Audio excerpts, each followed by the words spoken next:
ஒரு ஆள் வேகமாக நடந்து போய்கிட்டு இருந்தான்.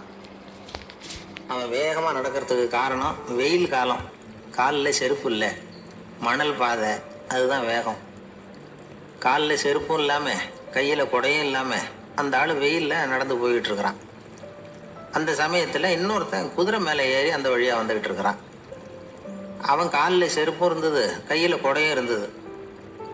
நடந்து போய்கிட்டு இருந்தவன் அந்த குதிரை ஆசாமியை பார்த்து கேட்டான், ஐயா, நீங்களும் குதிரை மேலே உட்காந்துக்கிட்டு போய்கிட்டு இருக்கிறீங்க, அப்படி இருக்கிறப்போ உங்களுக்கு அந்த செருப்பு என்னத்துக்கு? அதை எனக்கு கொடுத்து உதவலாமே அப்படின்னா. குதிரை மேலே உட்காந்துருந்தவன் யோசனை பண்ணி பார்த்தான். இவன் சொல்கிறது நியாயம்தானே அப்படின்னு சொல்லி தன்னுடைய செருப்பை கழட்டி அந்த வழிப்போக்கனுக்கு கொடுத்துட்டான்.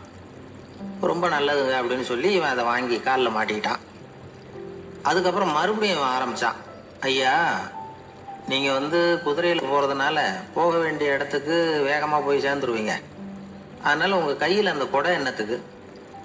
நான் நடந்து போயிட்டுருக்கிறவன், ரொம்ப நேரம் நடக்க வேண்டியிருக்கும் இந்த வெயிலில், அதனால் அந்த குடையையும் எனக்கு கொடுங்களேன் அப்படின்னா.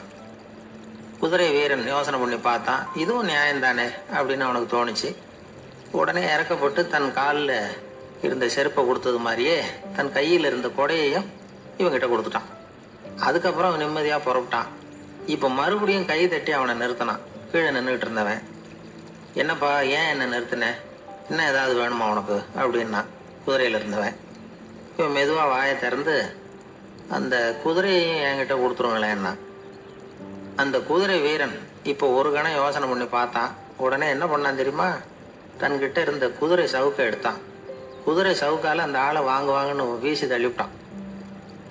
இவ்வளவு சவுக்கடியும் வாங்கிக்கிட்டு இந்த ஆள் என்ன பண்ணான் தெரியுமா? சிரிக்கிறான். அடி வாங்கிட்டு யாராவது சிரிப்பாங்களா? குதிரை வீரனுக்கு ஒன்றும் புரியல. என்னப்பா அது, ஏன் இப்படி அடி வாங்கிட்டு இப்படி சிரிக்கிறியே அப்படின்னு கேட்டான்.